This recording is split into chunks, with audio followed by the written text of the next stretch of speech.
La visite matinale provient de l'œuvre de Monica Diaz, Méditation quotidienne au féminin.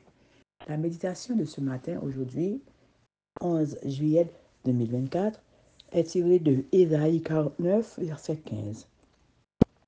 Une femme oublie-t-elle l'enfant qu'elle allait? Cesse-t-elle d'aimer l'enfant qu'elle a porté? Ce que votre fille attend de vous, page 201. La Bible n'est pas un manuel pour devenir une bonne mère, mais elle contient des principes précieux sur la maternité. Le premier et le plus important est indiqué dans le psaume 127, verset 3. Mais oui, les enfants sont un trésor, la récompense donnée par le Seigneur. Le fait de les accueillir dans le monde comme une bénédiction fait toute la différence dans la façon dont nous abordons notre rôle dans leur développement et notre état émotionnel dans notre relation avec eux. Derrière ce principe, il y en a un autre, mis en évidence dans le chapitre consacré à la femme selon l'idéal de Dieu, Proverbe 31, où il est dit « Elle donne ses enseignements avec bonté ». Nous partons dans deux concepts. Être mère est une bénédiction et nécessite d'éduquer avec bonté. Une fois la perception de la bénédiction et l'assurance de la bonté présente, il reste à élever les enfants jour après jour. C'est pourquoi il est bon d'avoir des lignes directrices sur ce qui est le mieux pour leur développement. Voici 4 clés pour élever des filles afin qu'elles deviennent des adultes de bien. Ce dont une fille a besoin de la part de sa mère est, premièrement, réconfort et soutien émotionnel. Les recherches montrent que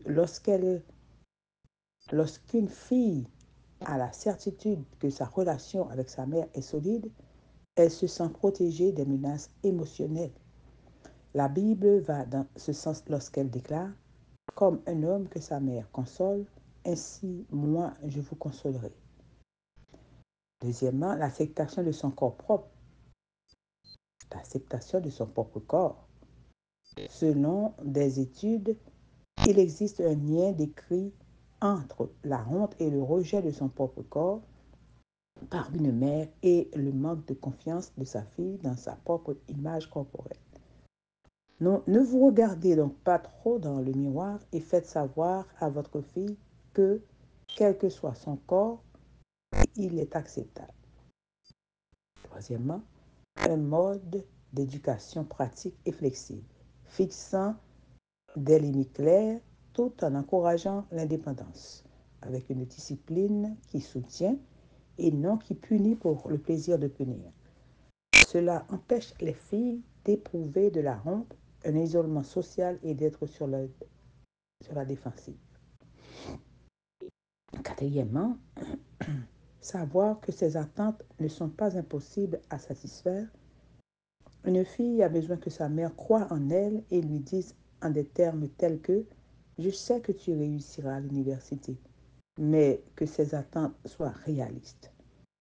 Votre fille a besoin que vous adoptiez un comportement maternel qui l'aidera à s'épanouir. Gardez ceci à l'esprit. Amen, amen, amen. Ce que votre fille attend de vous, que Dieu vous bénisse. Bonne journée.